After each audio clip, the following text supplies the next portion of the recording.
Dan pemirsa, lebih dari 204 juta jiwa warga Indonesia menggunakan hak pilihnya hari ini. Hasil hitung cepat sementara atau quick count sudah keluar. Lalu bagaimana hasilnya? Kita akan membahasnya malam hari ini bersama dengan Jubir TPN Ganjar Mahfud, Mas Rinto Wardana. Kemudian juga Jubir TKN Prabowo Gibran, Mas Hariko Satria. Dan Jubir Timnas Anies Muhaimin, Mas Indra Harismiaji. Yang sudah hadir di studio pada malam hari ini. Selamat malam Bapak-Bapak. Selamat malam. Selamat malam, baik. Ini hasil quick count tadi sudah kita lihat bagaimana hasil perhitungan cepatnya.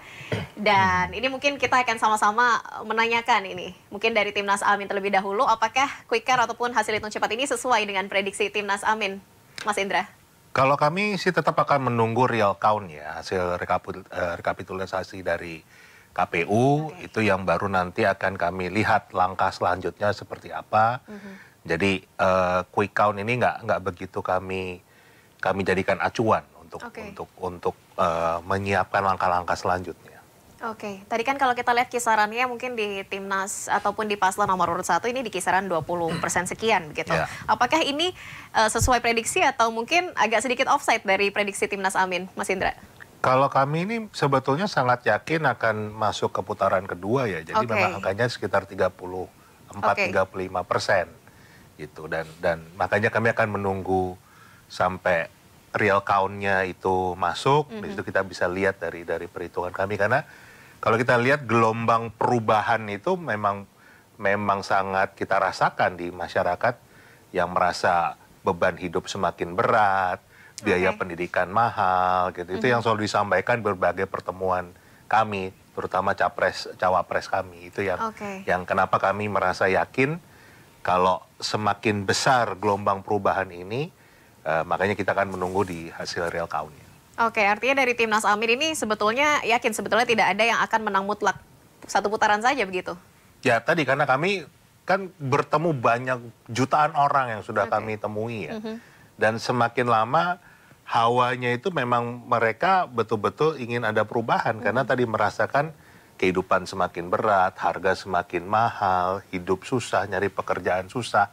Nah itu yang kami sangat yakin perjuangan kami ini bukan untuk merebut kekuasaan, tapi justru memperjuangkan penderitaan rakyat gitu. Oke, kita mungkin ke Mas Hariko. Ini tadi dari Timnas Amin, ini meyakini bahwa tidak akan menang mutlak satu putaran. Karena tadi juga mendengar suara-suara keresahan masyarakat begitu. Tanggapan dari TKN Prabowo Gibran bagaimana? Ya, makasih Mbak udah diundang ya. Pertama ya kita kagum sekali ya, maksudnya ini kan penduduk kita ini 278 juta, tapi selama masa kampanye ini kalau kita googling gitu ketika kata benturan itu malah hampir tidak ada gitu loh. Jadi kita juga sangat berterima kasih lah ini situasinya aman, termasuk juga kepada iNews, terima kasih sudah membangun situasi sangat kondusif ya. Terima kasih kepada TNI, Polri, Badan Intelijen, BIN, semuanya, aparat lah, masyarakat terutama netizen ya, termasuk pengguna WhatsApp semuanya. Jadi satu anugerah ya dari Tuhan ini, dari Allah kepada bangsa kita, 278 juta penduduk kita, 514 provinsi, 80.000 desa, tetapi bisa aman, situasinya seperti ini kondusif gitu loh. Meskipun ada beberapa kampanye hitam terhadap kami gitu loh. Dan kami juga mengapresiasi setinggi-tingginya nih semua pendukung. Kami juga mengapresiasi pendukungnya Pak Anies, Pak Ganjar juga. Banyak keras kita dalam kampanye ini. Cuma tidak ada lagi misalnya kejadian, ayo lu kita ketemu di mana, berantem yuk. Nggak ada begitu lagi. Jadi kita udah sama-sama dewasa. Itu yang kita lihat. Dan untuk pendukung Prabowo Gibran, terima kasih. Semuanya relawan, netizen, emak-emak, ibu-ibu, bapak-bapak sudah berhasil menahan kesabaran ya. Terutama di masa tenang dengan banyaknya kampanye hitam. Dan memang menurut data Bawaslu itu kita yang paling banyak mendapatkan kampanye hitam di masa tenang dari itu. Dari paslon 02, ini menurut data Bawaslu paling banyak. Kita nggak tahu, bisa jadi ada orang yang mengadu domba kita atau mana gitu ya. Intinya kita merasa berhasil. Sabar, semuanya berhasil sabar, 1 sabar, 2 sabar, 3 sabar, semuanya sabar, sehingga ini prestasi betul. Ini sejarah mencatat 14 Februari 2024 ini kita sama-sama berhasil menahan nafsu kita gitu loh. Dan kami melakukan hal yang sama dengan Pak Prabowo.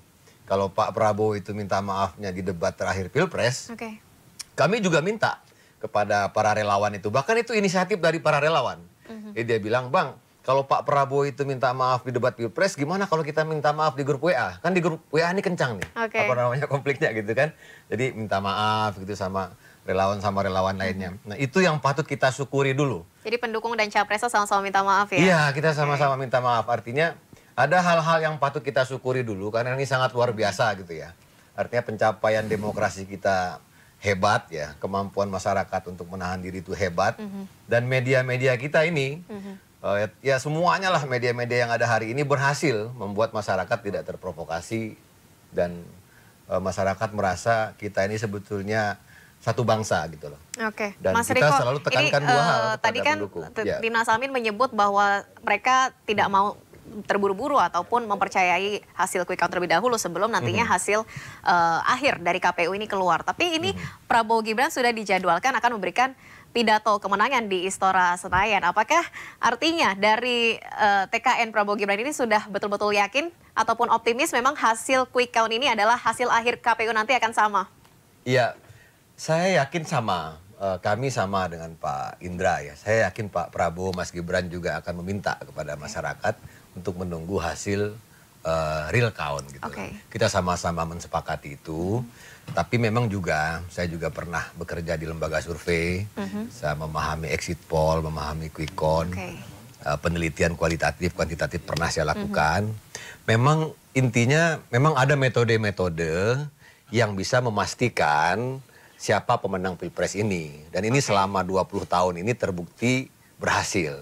Dan teman-teman yang survei yang quick count itu kan para senior-senior semua.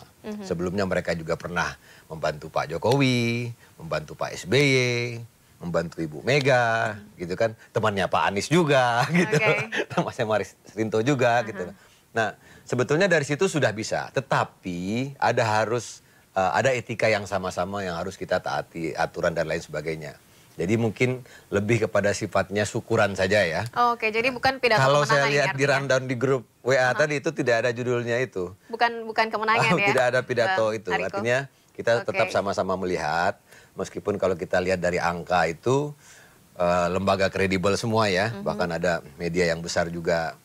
Dan itu juga sudah berkali-kali. Maksudnya kita kehadiran lembaga survei dalam pemilu itu bukan hanya di pemilu 2024. Tapi di pemilu sebelum-sebelumnya itu sudah ada.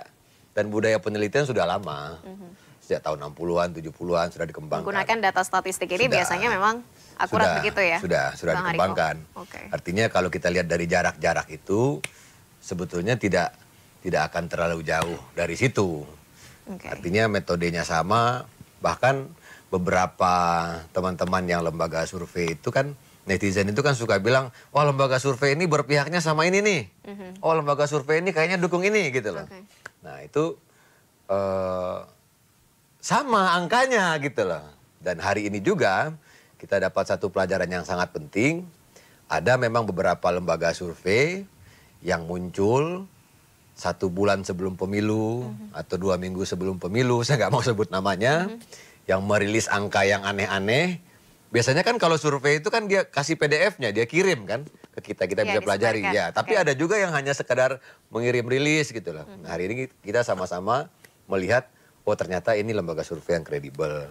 Oh ada lembaga survei yang nggak kredibel gitu loh. Nanti publik saja yang akan menilai.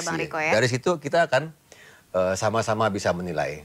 Tapi sekali lagi ucapan terima kasih yang sebesar-besarnya ya, terutama ya kepada netizen lah, relawan mak-mak. Dan terutama kan ada kampung-kampungnya medsos ini ya. Kami terima kasih lah sama teman-teman yang di kampung Twitter, yang di kampung TikTok, di Facebook semuanya gitu ya. Saya juga sering nonton Sindo News, suka juga nonton iNews ya. Sama-sama kita mengawal ya, teman-teman sudah pemilu ikut yang demokratis begitu ya Bang Riko ya. Cukup berimbang dan lain sebagainya. Baik, ya mungkin kita minta tanggapan dulu dari Bang Rinto ini, dari TPN Ganjar Mahfud. Bagaimana tanggapannya hasil quick count yang sudah dirilis sejauh ini? Ya, proses masih terus berlangsung ya. Iya, betul. Sampai saat ini kita melihat bahwa mekanisme pemilu kita ini ada berbagai macam informasi yang memberikan kita informasi yang sifatnya cepat gitu ya. Dalam hal ini quick count gitu ya. Dan kita bisa melihat hasilnya seperti apa. Tapi memang kalau kita lihat ya namanya quick count ya. Berarti kan perhitungan cepat dan tentu kan ada mekanismenya tertentu ya yang menjadi acuan daripada lembaga survei. Tetapi tentunya kan kita tetap berpatokan pada real count karena memang dari real count inilah kita bisa melihat gambaran lebih mendekati kepada kebenaran daripada hasil pemilu itu. Bahkan termasuk nanti ada lagi pengumuman secara resmi dari KPU. Sehingga kami dari 03 ini tidak mau terburu-buru karena kami juga melihat belajar dari pengalaman beberapa kali pilpres terakhir ini 2014, 2019 dan kami melihat bahwa proses itu ada. Jadi ketika mohon maaf saya sampaikan bahwa ketika di 2019 Pak Prabowo sujud syukur ya pada waktu itu ya, kami juga kaget juga pada waktu itu. Beliau sudah sujud syukur padahal proses masih terus berjalan. Dan pada akhirnya di ujung kita tahu hasilnya seperti apa. Nah memang ya tapi kan namanya euforia demokrasi yang nggak ada masalah bagi kita. Kita pun juga kumpul-kumpul tadi dengan teman-teman relawan, dengan TPN. Ya mengucap syukur lah artinya kan proses ini pemilu ini bisa berjalan dengan lancar, dengan baik, tidak ada sampai terjadi kericuhan di mana-mana, semua berjalan dan kita tunggu hasilnya yang paling final gitu ya, sehingga kita bisa menyimpulkan bahwa inilah pemenang yang sejatinya begitu. Lalu bagaimana kita ke depan, kita melihat menyerahkan semua pada proses yang sedang terjadi dan bagi kami menerima kalau memang ada perhitungan yang memang cukup signifikan ya kita terima gitu ya. Tetapi tentunya kan kita akan tetap kembali kepada hasil akhir seperti apa sehingga itulah menjadi pegangan kita bersama. Oke, Mas Rinto ini mungkin dari TPN sendiri apakah memang angka yang ditampilkan di quick count ini melenceng jauh atau seperti apa? Karena tadi di keterangan pers Pak Ganjar Pranowo ini sempat menanyakan kepada awak media, percaya nggak angka saya segitu? Ini sempat ditanyakan oleh Pak Ganjar. Jadi gini, kami juga selama sebelum pemilu itu kita sering koordinasi juga dan kami mendapatkan informasi bahwa teman-teman dari partai pengusung itu bagaimana cara mereka melakukan kampanye sampai ke akar rumput, bagaimana basis-basis data daripada pemilih, misalnya contohnya PDIP ya. Di PDIP itu kan mereka kan punya mekanisme sendiri dalam membangun jaringan dengan konstituennya. Dan catatan data yang mereka pegang dengan yang kita lihat sekarang ini sungguh sangat jauh berbeda. Makanya kan berbagai informasi yang berseliweran di WhatsApp group dan informasi yang kami dapatkan dari teman-teman TPN pimpinan-pimpinan itu juga terdapat informasi-informasi adanya kecurangan gitu ya, kecurangan di dalam proses pemilu kita ini dan tentunya kami masih memfollow up apakah informasi-informasi itu valid atau tidak dan tapi kalaupun itu benar dan tentunya itu sangat disayangkan karena apa? Bagi kami kalau kita melihat dari segi background tiga paslon ini ya, kami melihat bahwa PDIP itu adalah pemenang pemilu di 2019 dan tentunya kan kita bisa melihat basis data itu di 2019 walaupun mungkin ada sedikit pergeseran dan tentunya tidak terlalu jauh berbeda dengan itu. Makanya kan ketika kita melihat hasil quick count yang terjadi saat ini sungguh sangat jauh berbeda dengan apa yang data yang dimiliki gitu. Jadi di luar prediksi dan mungkin berbeda dengan data-data yang sudah diakumulasi oleh TPN Ganjar Mahfud begitu ya Mas Rinto ya. Mungkin ke Timnas Amin lagi Mas Indra, tadi juga kami sempat mendapatkan rilis terkait dengan Timnas Amin yang menyampaikan ada beberapa bukti dugaan kecurangan pemilu seperti itu. Mungkin bisa dijelaskan apa temuan dugaan kecurangan dari Timnas Amin ini? Secara detail itu nanti akan dijelaskan langsung oleh tim hukum kami. Tapi memang kami menerima informasi saya sendiri ke DM saya langsung banyak juga relawan, simpatisan yang melaporkan. Bukan hanya di dalam negeri ya, di luar negeri pun seperti kejadian di London misalnya yang tiba-tiba ada beberapa orang yang hadir masih harusnya sampai jam 6 sore, tiba-tiba setengah 6 ditutup tanpa alasan yang jelas. Dan kabarnya ada sekitar 700-an surat suara di sana yang yang tidak terpakai gitu. Jadi kan agak aneh nih ada karena misalnya alasannya limit surat-suara waktunya itu dipercepat begitu ya Mas Indra. Kalau misalnya alasannya surat suaranya habis gitu kan, itu masih mungkin bisa diterima lah. Tapi ini masih ada 700-an surat suara, waktunya masih ada, tiba-tiba ditutup. Jadi ada tanda tanya. Di London ini juga ada orang yang sudah tahun 2019 itu memilih di Inggris, tapi katanya DPT-nya itu adanya di Malang kan gitu, jadi nggak bisa milih.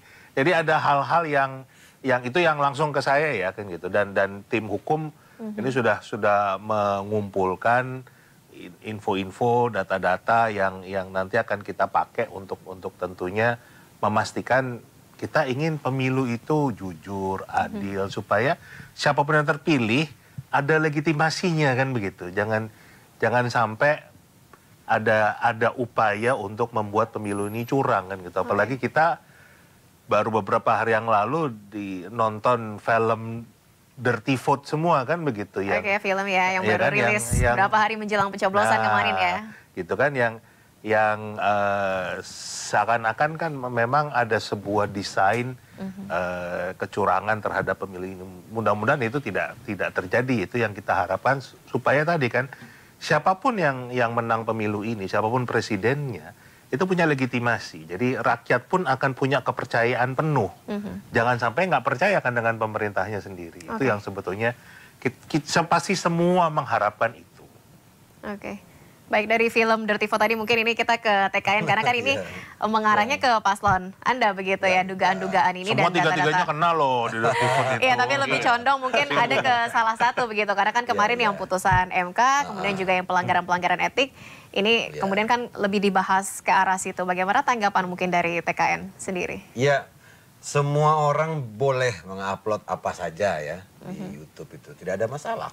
Mau ngupload film, mau ngupload musik, ya itu kreativitas ya. Intinya kita tidak mempersoalkan itu. Dan itu bagian lah dari upaya kita menghidupkan demokrasi itu kan. Dan saya setuju lah sama Bang Indra, kalau memang ada kecurangan-kecurangan tinggal dilaporkan gitu ya. Ada Bang Ari Yusuf Amir ya. Ini senior saya banget lah selama di Jogja, beliau orang hebat. Ya tinggal disampaikan ke ke yang berwenang gitu loh. Kami juga seperti itu. Kami juga punya data beberapa kecurangan-kecurangan. Ini juga sedang kita kumpulkan. Tapi memang motivasinya untuk memperbaiki pemilu ini di 5 tahun yang akan datang. Bukan untuk menjatuhkan salah satu paslon gitu. Dan saya ingat itu Pak Mahfud itu tanggal 10 Januari 2023 ya. Pak Mahfud itu mengatakan pasti setiap pemilu itu pasti ada yang dituding yang curang. Ya kan? Tetapi kecurangan itu biasanya terjadi di bawah. Sudah kadang-kadang di luar kontrol kita gitu loh. Dan masyarakat hari ini juga sangat memahami gitu loh. Artinya ini tidak ada yang oposisi. Ya kan? Misalnya paslon nomor 3 itu kan didukung partai yang sangat besar, yang sangat kuat gitu kan. PDIP yang pemilu sebelumnya menang, pemilu sebelumnya lagi menang. Ini partai yang sangat hebat lah, kita akui lah. Suara terbanyak. Iya, dia punya menteri, punya beberapa pimpinan di daerah, DPRD gitu loh. Nah sama, kalau di tim 1 juga didukung kan oleh PKB. Yang PKB ini kan konon partai yang tidak pernah kalah dalam pemilu. Cerdas gitu loh, jago, berstrategi gitu kan. Maksudnya selalu dia di posisi yang pas dalam setiap pemilu itu. Pokoknya bahasanya itu kemana PKB, dukungan PKB, maka disitulah pemenang. Kira-kira ini orang-orang hebat semua. Ada menteri desa di situ, ada menteri LHK di situ, ada menteri apa lagi tuh, saya lupa lah. Banyak lah menteri-menterinya, ada pimpinan daerah. Jadi semuanya ini berpotensi melakukan kecurangan gitu. Nah masyarakat sudah memahami itu. Artinya karena sosok-sosok besar ini. Sosok-sosok besar itu. Ada figur-figur itu, ada. Tidak berarti misalnya, mohon maaf nih, misalnya kita melihat, oh Pak Anies ini seperti Tan Malaka yang tinggal di kos-kosan kemudian menjadi aktivis kemudian berjuang. Bukan, beliau ini 2 tahun menjadi menteri, kemudian 5 tahun menjadi gubernur gitu loh. Bahkan mohon maaf ketika Pak Prabowo masih menjadi oposisi, Pak Anies sudah menjadi pejabat.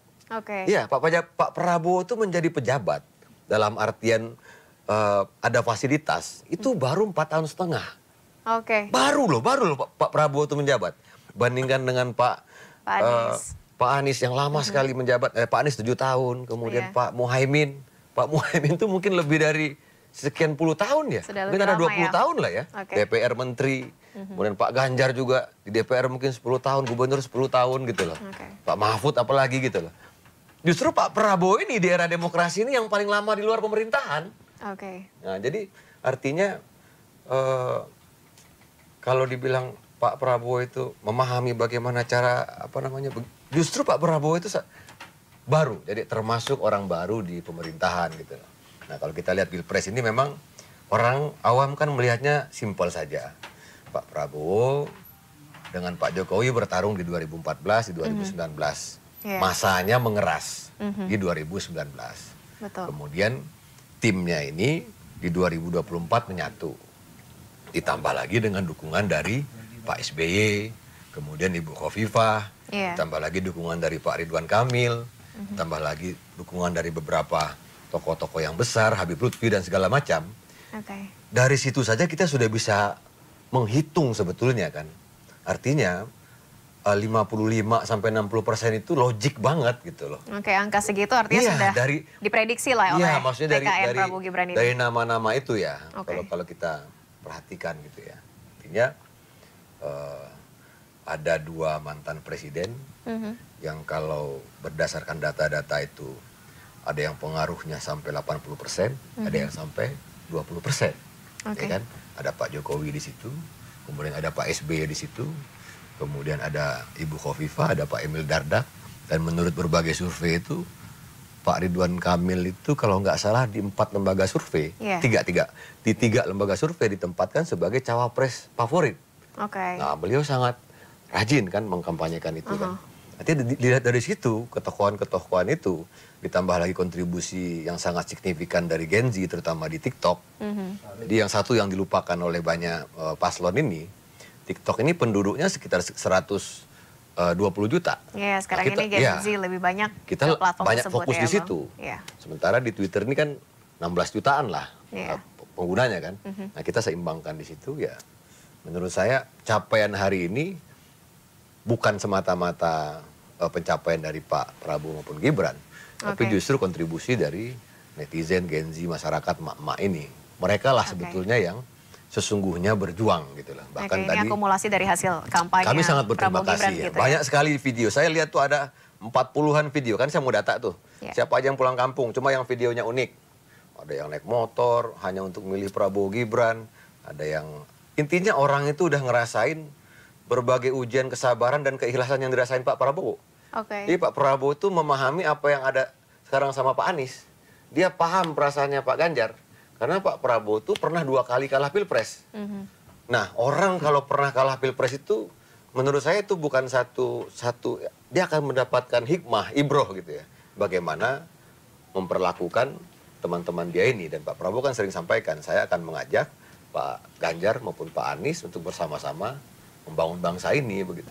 Jadi Oke. tidak serta-merta misalnya euforia apa segala macam gitu. Dia sangat memahami apa yang terjadi dengan timnya Pak Anies maupun timnya Pak Ganjar. Bahkan sejak awal kan kalau mau jujur nih, dia sangat serak sekali sama Pak Ganjar kan. Oke. Oh, pengennya ke Pak Ganjar kan begitu kan ya. Namun ada intrik-intrik lain mungkin ya Bang yang akhirnya tidak bisa bersatu. Iya, gitu. maksudnya secara emosional nggak ada problem. Maksudnya Pak Prabowo tuh sama Pak Oke. Ganjar tuh ini maksudnya teman gitu lah. Oke, mungkin tanggapan dari Bang Rinto ini tadi dari Timnas Amin menyebut ada potensi-potensi kecurangan pemilu. Tadi juga dari TKR menyebut juga sama seperti itu. Tanggapan dari TPN sendiri, tadi kan Mas Hasto juga sempat menyebut terkait dengan dugaan-dugaan kecurangan pemilu. Apakah memang dari TPN ini sudah mengakumulasi adanya indikasi-indikasi tersebut? Iya, jadi kan sebenarnya kan kecurangan ini kan sebenarnya sudah terjadi sebenarnya. Sebelum Pilpres itu sudah terjadi. Dugaan-dugaan kecurangan itu sudah terjadi. Lalu kemudian masa Pilpres ini. Dan kita juga nggak tahu yang akan terjadi setelah Pilpres. Karena ini kan masih butuh waktu untuk menyelesaikan akumulasi tabulasi itu kan, Iya. perhitungan suara. Nah, ini justru yang menjadi persoalan ini kan mulai dari awalnya, dari pra Pilpres ini sudah terjadi tanda-tanda yang membuat kita terguncang semua. Bagaimana proses demokrasi kita berjalan, lalu kemudian dimulai dari intrik yang terjadi di MK sampai masa Pilpres ya kan. Jadi sebenarnya kalaupun terjadi kecurangan kita sebenarnya nggak kaget gitu. Nggak kaget karena sudah ada pengantarnya di pra Pilpres. Lalu kemudian kita juga sudah memprediksi kalaupun terjadi kecurangan sebenarnya ya wajar itu terjadi karena memang dari segi infrastruktur untuk pemenangan kita 01, 03 mungkin nggak sekuat 02 ya sebenarnya. Dari infrastruktur pemenangannya. Karena tadi sudah disampaikan bahwa dari segi kekuatan saja sudah sangat kelihatan. Kalau kita mau logis, ya kalau dari segi logikanya, kalau dari kekuatan personilnya itu sudah sedemikian kuat, maka wajar dapat hasil segitu ya. Tetapi kan sebenarnya kan tidak dapat kita andaikan bahwa karena kekuatannya besar maka hasilnya akan besar. Tidak juga. Ada banyak kejadian di mana kekuatan kecil bisa mengalahkan yang besar. Makanya kan bagi kami melihat yang harus kami jaga sekarang ini adalah yang pasca Pilpres ini. Di mana pasca hari ini, besok kami akan mengawal bagaimana proses penghitungan suara, penyelesaian penghitungan suara sampai final. Karena justru pelanggaran-pelanggaran itu terjadi pada masa-masa ini. Mungkin orang sudah mengatakan sudah ada euforia hari ini ya, sudah dari quick count sudah disampaikan, disuguhkan kepada kita pemenangnya gitu ya, pemenang berdasarkan quick count dan tentu kan orang tergiring opininya ke sana bahwa ya sudah ini sudah pemenangnya dan terjadi mobilisasi penggiringan opini bahwa ini pemenangnya. Padahal kan sebenarnya kan kita tidak bisa membohongi masyarakat kita bahwa proses itu sebenarnya baru dimulai hari ini. Yang harus kita perhatikan itu adalah setelah hari ini apa yang terjadi sampai proses rekapitulasi final. Nah itu yang seharusnya disampaikan kepada masyarakat bahwa proses sedang terjadi. Sehingga masyarakat tidak melupakan proses yang sedang terjadi pasca Pilpres ini, pasca pemilihan hari ini. Supaya nanti masyarakat pun ikut mengontrol. Makanya kan banyak sekali informasi yang kami terima pelanggaran ini di daerah ini, TPS mereka dihalang-halangi, ya kan. Lalu kemudian kadang ada surat suara yang sudah dicoblos duluan.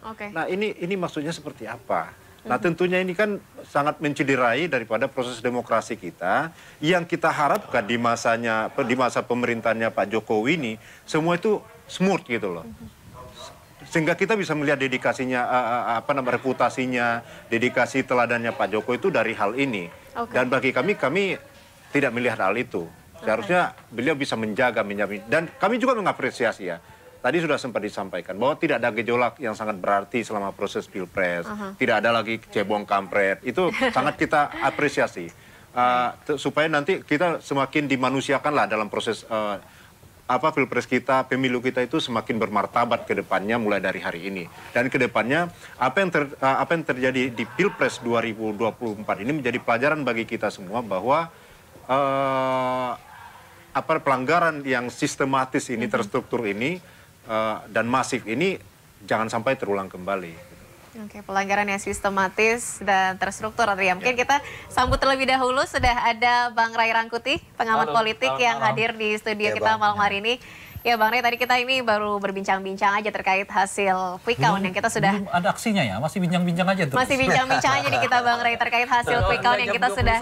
Tadi mungkin saksikan ini bagaimana angka-angkanya yang sudah beredar. Bang Ray mungkin ada tanggapannya nggak sih bagaimana nantinya hasil quick count ini, apakah akan berbeda dengan real count dari KPU ataukah tidak?